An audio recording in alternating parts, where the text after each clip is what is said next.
I want to talk to you today about the disruption of possibly the world's largest industry, the $4 trillion energy industry that is being radically changed by technology in a way that people have just begun to notice recently.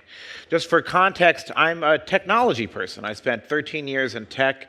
I was an executive at Microsoft, and I'm also a science fiction author. I mostly am known around the world for writing these novels, but I've written nonfiction as well, including this book a few years ago about the challenges of a finite planet and the hope and ability of technology to overcome those limits.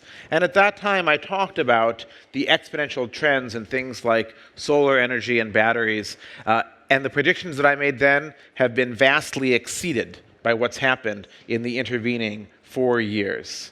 I'm also an investor, so I invest in clean energy startups around the world, and I look for ones that are very high margin that often involve software as a component. So we're going to talk about 4 disruptive technologies: what's happening in wind power, what's happening in solar power that makes wind look slow, what's happening in energy storage, which is in a way the new solar and makes solar look slow, what's happening to the oil industry, we'll talk a few things there, and finally, some thoughts about how to take action in a large sector that's being disrupted by technology. So let's get into it. Wind power. Wind power seems like a slow and staid thing, if you will, but it's actually gone through an incredible boom around the world. In the last dozen years or so, the amount of wind power deployed around the world has gone up by 1,000%, by 10x. That doesn't normally happen in industries that are heavy infrastructure like energy. And that's happened for a variety of reasons, including policy support that's pushed this, but that would not have been possible without the incredible innovation in the wind sector that has brought the prices down at an exponential pace. The average wholesale price of electricity in the US is about 7.5 cents. Wind power in 1980 was prohibitively expensive, several times that. Now, last year, the average price of a new wind power deal signed in the US was 2.3 cents per kilowatt hour. If that has some subsidies in it, take out the subsidies, it's about 4 cents. Still almost half below the cost of a new natural gas or coal plant. That's happened for, that incredible 24x price decline has happened for a variety of reasons. We've learned to make these larger, taller wind turbines. And up high, the wind blows more steadily with less obstruction, and it blows faster. So a taller wind turbine gets more energy. And it's also the case that the amount of power you get is equal to the area that the blade spins through. So if you can double the length of a wind turbine blade, you capture 4 times as much energy. So it's a very attractive economies of scale. And as material science is improving our ability to make things like carbon fiber, we are able to access more power at a lower cost. So you can see here the declining cost of wind power in orange and the rising size of wind turbines in blue as this has gone on. But that's not the only thing that's happened. Wind doesn't blow all the time, right? So an average wind turbine has perhaps a 30% capacity factor. That means that if it's rated for 1 megawatt of power, it might average out, produce 30% of that. But that is changing too, because these taller wind turbines with larger blades can capture lower speed winds. And so the Department of Energy says that the next generation of wind turbines will not capture 30% of their max capacity, but will capture around 60% of their max capacity, which is a dramatic change in the reliability and cost of this power. Big data. You'll hear a lot about big data and algorithms here. Big data has also transformed this field. Xcel Energy, a utility in Colorado, using better data and algorithms, better sensors on those wind turbines, was able, with machine learning algorithms, to triple the amount of wind power they could integrate into the grid. And because that was the cheapest power they can buy, that was a multi-billion-dollar savings for them. Or new technologies. This is a real wind turbine in a blimp. As I told you, up high, you get steadier winds that are faster. So we'd love to build kilometer-tall wind turbines, but of course that would be prohibitive. So companies like this, Altios, are experimenting with drones. This is a autonomous flying vehicle that can go half a kilometer up into the sky, capture that energy and beam it down. Or this company, Makani Power, this is also a drone. It tilts back, takes off under autonomous power, flies up into the sky, spins loop-de-loops, acting as a giant wind turbine, and sends that energy back down to a ground station. And this company, Makani, was purchased by Google X 2 years ago. So you can see their interest in doing this as well.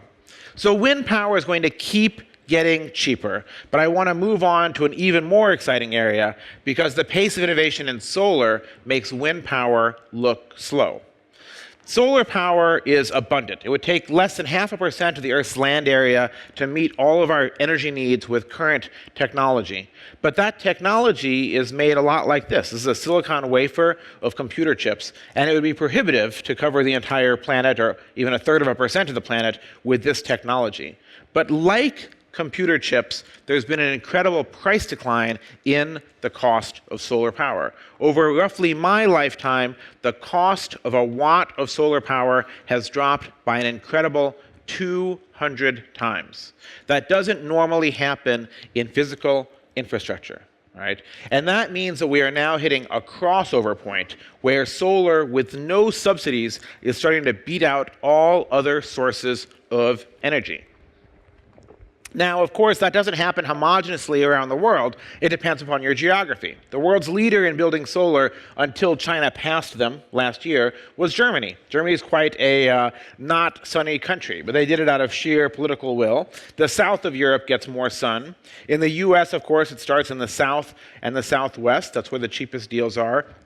And globally, the most sunlight happens to fall in the area where 1.3 billion people don't have electricity. Sub-Saharan Africa, South Asia, and the area where we expect the largest growth in energy consumption over the next 3 decades is also fairly sunny, roughly as sunny as the US, and much more so than Europe, where this was started. Okay. So I talked about crossover. Let's show some actual examples. This is a new natural gas plant in the US. If you build a new natural gas plant, you can expect about a 7.5 cent per kilowatt hour cost out of this natural gas plant. Okay. So let's talk about some examples of solar. In Chile, we've now had 6 cases, some of them done by First Solar, where solar has simply beaten out any other energy technology. Coal, natural gas, with no subsidies, usually with a cost of around 6 cents per kilowatt hour. In the west of China, in the Gobi Desert, we have a gigantic 1 gigawatt plant that's been built that also produces at about 6 cents per kilowatt hour. In India, the largest solar plant in the world is being built in Rajasthan, 4 gigawatts. That's the size of 4 large coal plants, if you will. And it's being built at, I think, 4.2 rupees per kilowatt hour, which translates to 6 cents per kilowatt hour. Again, unsubsidized price.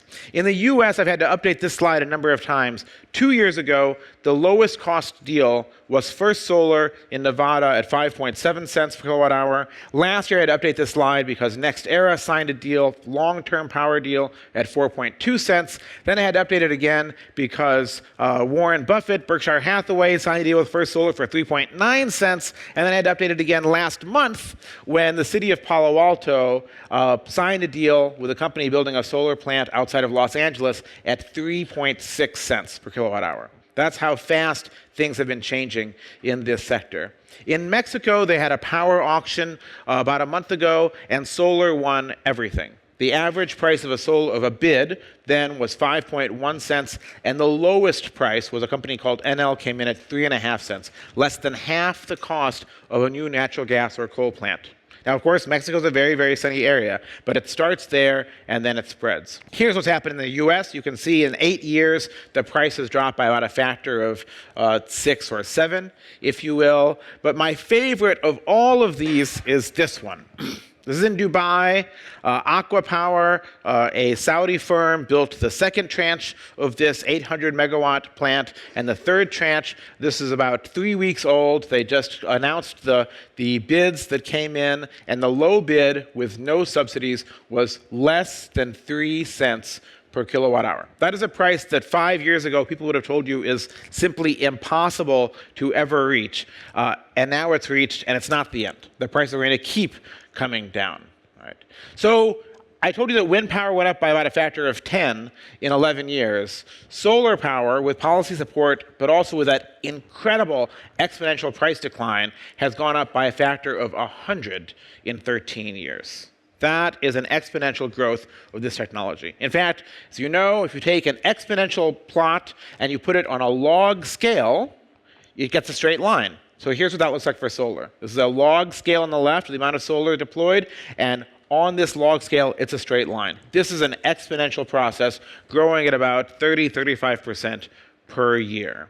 And the price is going to keep coming down. As we scale out young industries, we get lower and lower prices. In fact, if you look at the price of solar, not over time, but over scale of the industry, the horizontal axis here is how much solar has been deployed. You see this smooth, exponential price decline. And so we have every reason to expect that's going to continue. Those prices will keep falling, and that will be hugely disruptive.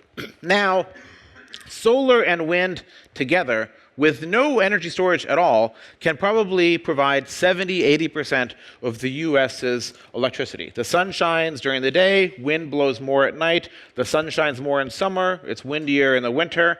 But at some point, you need to get to energy storage as well. And this is one of my very favorite sectors because the innovation has happened so rapidly here. You all know who this guy is, right? Tony Stark? Oh, sorry, I didn't mean to blow his secret identity. Here's Elon announcing the Tesla Powerwall. Some of you might have seen this announcement. In the first week after this announcement, Tesla got about $1 billion in pre-orders for this battery system. Okay? That's the scale of this. Now, the funny thing is, Tesla doesn't actually even make that battery. It's actually a Panasonic battery that has Tesla branding outside of it, which is a great way for them to leverage their channel. And Elon's also the chairman of Solar City, so they can get it out to there. What's happening here is not that Tesla had some radical sudden breakthrough. It's a long history of exponential progress in this sector. Over the last 20 years or so, the amount of energy you can store per gram of lithium-ion battery has gone up by a factor of 3 because of competition among these devices. And the cost of energy storage of lithium-ion batteries has dropped by about a factor of 10. In fact, this slide's already out of date. The trends in the last 2 years alone have made me now a little tardy in updating this. But what this means is that now, if you look at a home in Germany, for instance, which is not all that sunny, the data says that with a small solar array and a battery half the size of the Tesla Powerwall, these homes in the summer months can provide 70% of their own electricity needs. So what does that mean if you're a utility and your customer suddenly cuts their need for your product by a factor of 4? That's not very good. It definitely requires a change in business model. And for that reason, we see utilities now really scrambling. But that's the home scenario. 90% of Tesla's pre-orders were actually for this product, which is the utility and commercial scale product. And they're not alone. You have many companies. Trina Solar is the company outside of Shanghai. They're the world's #1 manufacturers of PV, of solar panels. And this is their container-sized battery. I've been inside of this. This powers a neighborhood, or it powers an industrial park, or it helps a utility deal with the fluctuations of energy demand over the course of the day. And in these scenarios, there's quite a number of business models. One of those is arbitrage of energy prices. Energy prices are cheapest at night and highest during the day. Because of the day, there's higher demand. So if you look in California, for instance, that differential is about 20 cents per kilowatt hour. And guess what? The batteries we have today cost less than that. So now there's an arbitrage opportunity, and almost every battery startup I know is going after this as their first business model. Right. Battery prices will keep dropping, and they're going to keep dropping faster than forecast. This is a graph with a bunch of forecasted battery prices, and the top one, by the way, the yellow line, is the US Department of Energy. Now, if you take the median of these, you get to an expectation of about 3x drop in battery price over about a 5-year period. But what's actually happened is that Tesla produced about a 5x decline in battery prices in just 5 years. In fact, we'll see this trend over and over again, that official forecasters simply can't see how fast the change is happening. And in fact, if you look at the pace at which solar improved with scale, that's the green triangles here, that's the learning curve of solar, it's exponential decline in cost as volume grows. And you look at the rate at which batteries improve, those are the blue diamonds, they're basically identical. So batteries are basically where solar was 15 years ago, and they're going to follow a similar price slope down. They're about to plunge in price and open up lots of new applications. And in fact, it's not just lithium-ion. There's actually dozens of other energy storage technologies that are following in lithium-ion's heels. And this year is a breakout year for the deployment of these technologies. One of my favorite is this technology. It's called a flow battery. It's much larger and heavier than the lithium-ion battery in your phone or your laptop. But a lithium-ion battery might last for 1,000 charge discharge cycles. This lasts for 5,000 or 10,000 cycles. So the long-term cost is much lower. This is just one of many technologies that are coming down the pipe. So all of this leads to a crazy idea. If you take these mathematical trends in the declining cost of clean energy seriously, and you extrapolate the trend out, it suggests that at some point, this will be the cheapest energy. That instead of relying on the fluctuating price of energy we extract, we are coupling the cost of energy to the ever-declining cost of technology. This is a radical idea. We've all known for a long time that if you want to go clean, it's going to cost more. But now it looks like that's not true. That technology that produces energy will make energy cheaper. Let me give you some examples of people starting to say that. This is the International Energy Agency, the IEA. They are the world's experts on energy. And they are not what I would call an exponential organization. Let me show you how not exponential they are. Here's the IEA's forecasts for solar growth over the last 13 years or so. Start at the bottom. 2002, they forecast that blue line. That's how fast solar would grow. Then 2004, they said, oh, we were wrong. It went a little bit faster than we thought. 2006, oh, we were wrong. We went a little bit faster than we thought, et cetera, et cetera, et cetera. Every time they put out a new update here, they have to lift their forecast. Now, it looks like, of course, the dark blue line is how fast solar actually grew. It looks like maybe they've got it right now, right? Who thinks the IEA, the world's experts on energy, have kind of caught up to reality and now have it right? You guys have no confidence in the International Energy Agency? Okay, you were right. You know who's the butt of my joke. Because solar is already lifted off that line. They just draw tangents to the current slope at any point, when what's actually happening is an exponential growth rate. So the IEA is wrong on that. Despite that, this incredibly conservative agency now says solar will be the largest source of electricity by mid-century, and solar costs at utility scale will be 4 cents average. They're probably already outdated on that. And rooftop solar will be unbeatable. That's what the IEA is saying. And they are not the most bullish people on solar, to be clear. Or let's talk about UBS. You all know UBS. A UBS report last year said something that I thought I would only ever hear myself say, which is that renewables are now deflationary to energy prices. Right. Or here's Fraunhofer ISC, a think tank in Germany. They do have a good track record. They looked at what they think the future price of solar will be, and this is that red line is about grid price of wholesale electricity in Europe. And what their forecast was that in the sunniest parts of Europe, solar would cost 3 times less than fossil fuels. And even in northern Europe, it would cost markedly less than fossil fuels. Or here's my very favorite of these, Bernstein, private equity firm. They sent out this chart about 2 years ago, actually, so it's a little bit out of date, called Welcome to the Terror Dome. If you know Public Enemy, you might know this song, you might not. They charted across the bottom here the costs of many types of fossil fuels. Henry Hub oil, US bituminous coal, Brent oil, liquefied natural gas. And then it looks like somebody's kid scrawled with a crayon across their right or something, right? But maybe not. That's the actual plunge in solar prices. Now, if we updated this graph, the oil price would tick down at the very end, but it still would make no real difference to the overall shape of this graph.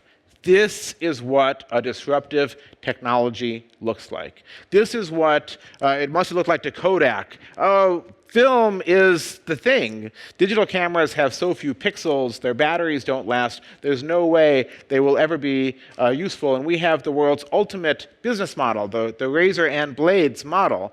But then digital photography has exploded. We have 1 trillion photos taken a year now, and Kodak went bankrupt, right? Because their technology did not follow that.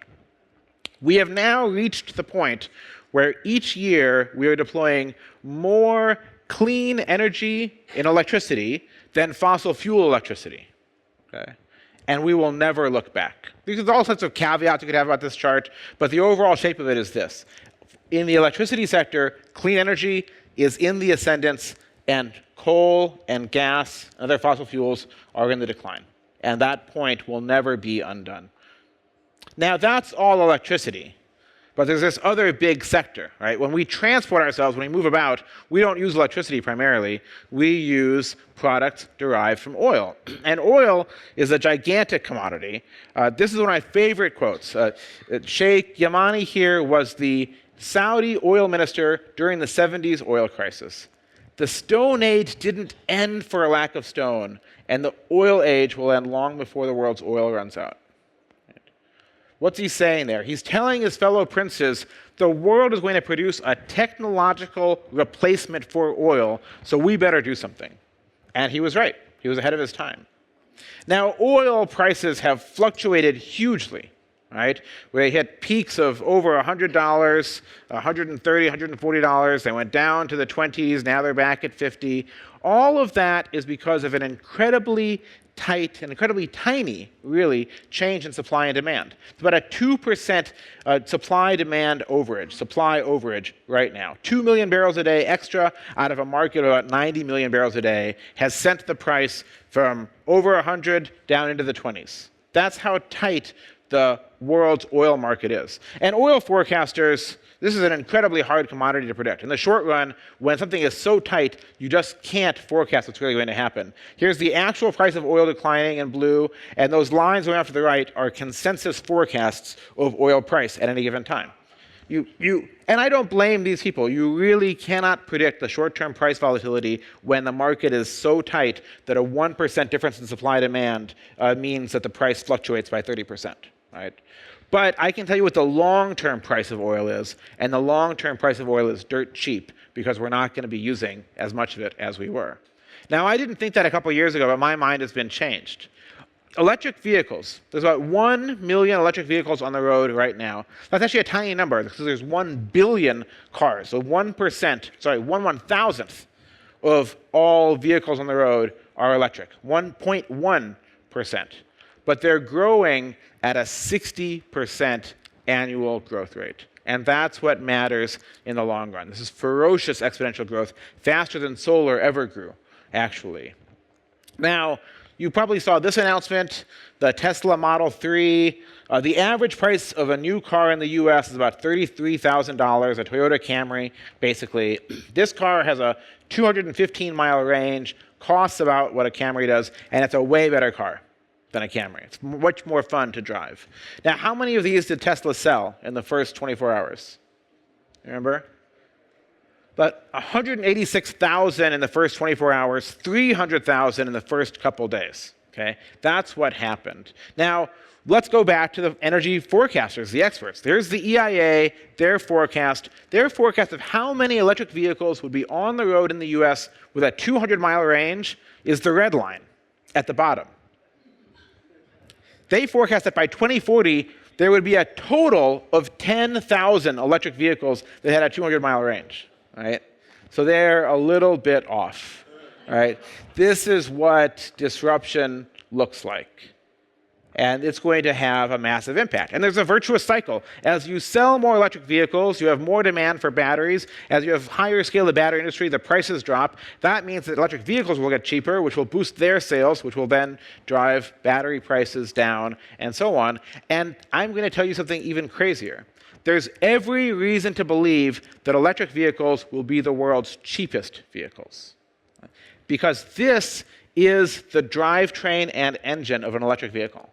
It has 90% fewer moving parts than internal combustion engine vehicle. They're more expensive now because they're new, but then they're at a tiny scale. But once they're at a scale anywhere near, they will be markedly cheaper than the competition. In fact, if you take their learning curve, about a 16% drop in price per doubling of volume, and you compare it to that average US car price, the Camry, and the cheapest car sold in the US new, which is a two-seater smart car, and then you draw out volume, if they grow at half the rate they're growing now, if they grow at 30% annually and not 60, then by 2030, they are not just way cheaper than a Camry, they are cheaper than that two-seater smart car for a much, much better vehicle. Right? They will be the cheapest vehicles on the road while being superior. And then if you say, okay, how many barrels of oil are they displacing? If they grow at their current growth rate, within a few years, by 2023, 2024, they'll be displacing 2 million barrels of oil a day, which is that overage that has caused the price of oil to plunge. If they grow more slowly at 45%, that date goes out by a year or two. So I can't tell you the short-term price of oil, it's always going to bump around, but I can tell you the long-term price of oil is going to be cheap because we're destroying demand. And other trends you'll hear about here accelerate that.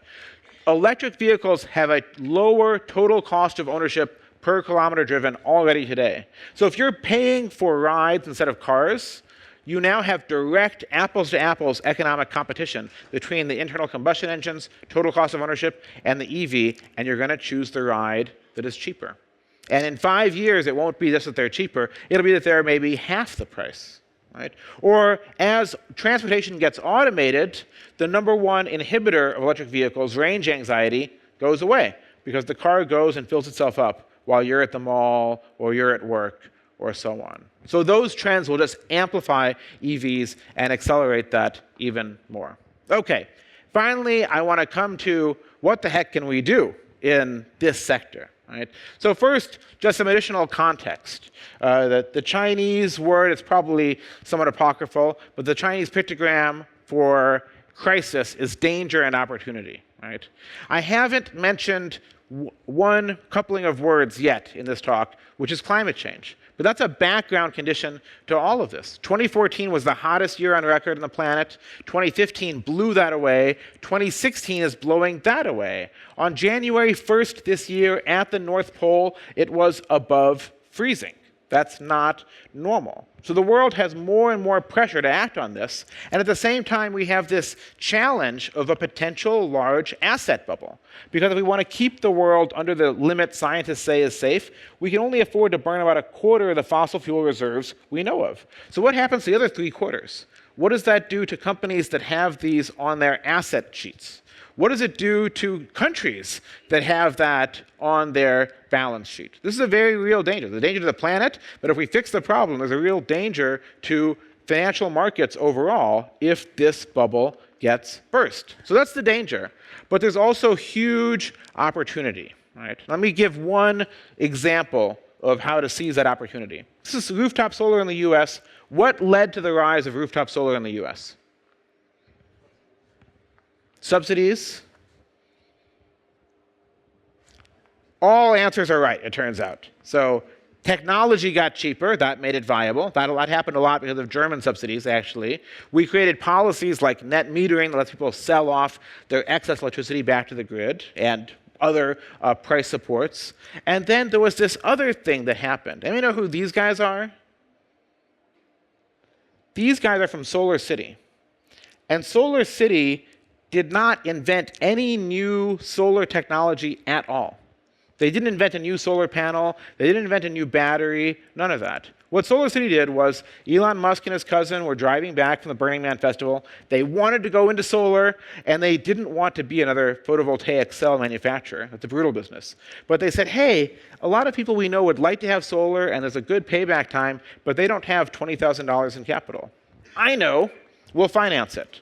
We'll finance it, we'll make it zero down, we'll split the difference, we'll skim some of the profit off, it'll save the customer money, and we'll make a profit out of that. It was a pure business model innovation, and that business model innovation built a $5 billion market cap.